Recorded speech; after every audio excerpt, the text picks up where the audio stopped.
What's going on, y'all? What it is. So let's go ahead and slide on this topic, and I want to talk about Keefe D's arrest yet again and Diddy's involvement and things of that nature. So we know that Keefe D was arrested in Las Vegas this past Friday morning for deleting Tupac.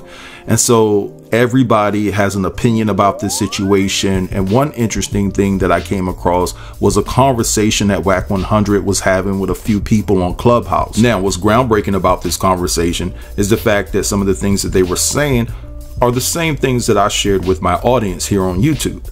And so I told you guys I got a plug out there in the Los Angeles area that was giving me information about Diddy and Kim Porter and things like that. And so what I want to do right here is I want to play this clip, guys. I'm gonna play you this clip of Wack 100 talking to his people on Clubhouse, and then I'll be back.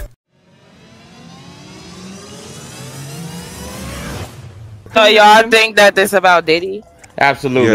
Yes. Absolutely. Yeah. You see what he tried to do, though. You see what Diddy's been trying to do, though. He's been giving people their back. He's been doing all kind of friendly because he don't want them to go testify against him on some wild. So he's trying to clean his image up right now. That stipulation to get your message back, you can't even mention Bad Boy no more. Yeah. Like so, you can't. And then I'm gonna tell you another thing. Don't be surprised. Don't be surprised when that Kim Porter pop back up. You know what I mean? Because she was writing the book. I told you this. Puff Daddy somewhere on himself right now. Oh, that's why he's been giving. He probably knew about this coming. He knew this coming. Probably. Let me tell you something, bro. That Keefe D got to be 60, 58, 59, 60. If he got down once, what you think he gonna do on nigga who he feel then left him for dead, ain't never acknowledged him? Boom, boom, boom, boom, boom. And Wack, I don't know. Where the hit take place, huh, Wack? Who'd it come from? The Feds just made a chess move. Like they don't give a about Keefe D. They want Keefe D to get on that stand and talk about that $1 million that they already know about, so that it's on court records. Now you can summon Diddy to court.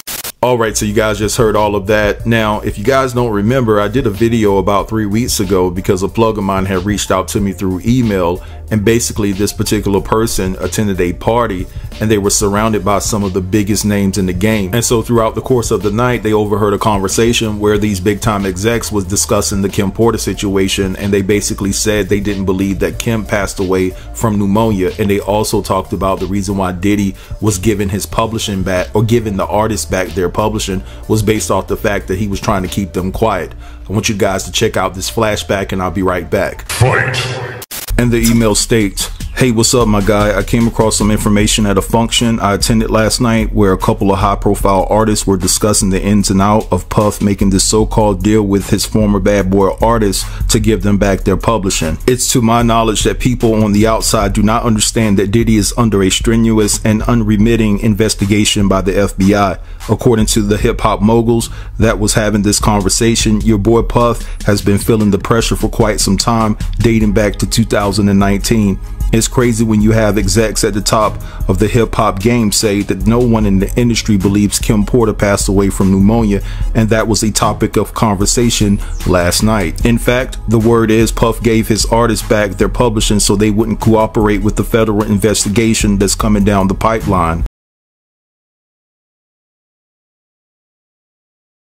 And that was put out before Aubrey O'Day, former member of Danity Kane, actually said this about Diddy giving the artists back their publishing. "I have to sign an NDA that I will never disparage Puff, Bad Boy, Janice Combs, or Justin Combs' music, or EMI, or Sony ever in public." All right, so you guys just heard all of that. Now, if I'm not mistaken, I believe that Aubrey O'Day declined to receive her publishing from Diddy. I don't think that Aubrey is the type of woman to be controlled by anyone. She's always been outspoken about her time with Diddy, and I believe she was fired from Danity Kane back in 2008, so she's always had her issues with Diddy. Now, when I look at this situation in its totality, I don't think that this has anything to do with Keefe D, because back in 2018, when Keefe D confessed that he was involved in Tupac's passing, why didn't you go pick up Keefe D at that particular time? Why did it take 5 years? I mean, he's on camera confessing, right? So I think this is more about getting to Diddy. Now, in what I'm about to say, I don't know if this has something to do with them trying to railroad Diddy, but I do remember back in June, Diddy filed a lawsuit against the owner of Ciroc and De Leon for racial discrimination. And the owner ended up severing all business ties with Diddy. Now again, I'm not saying that that's the actual reason, but it's not above the realm of possibility. But anyway, I want to talk about Diddy's IG. Those comments, right? His comments are in shambles, y'all. I mean, they are going in. People are paying homage to Tupac. They're saying he's going to jail and all of these things. I mean, it's crazy. I'm surprised that he hasn't turned off his notifications like most people do, especially when someone gets bombarded with a slew of negative comments. In particular, these celebrities are quick to cut off their comment section, especially when they don't want to face any type of accusations for things that they may have said or done. But yeah, it's getting extremely ugly underneath his IG posts. You have people talking about deleting him, and it just goes to show the powerful impact that Tupac made within the community, not just the hip hop community, but the community as a whole. You know what I'm saying? A lot of people revere this man. And so anyway, I'm gonna let this go right here. I want you guys to drop down in the comments and let me know what you think about this situation. Don't forget to like, comment, share, and subscribe. And until next time, peace. Well,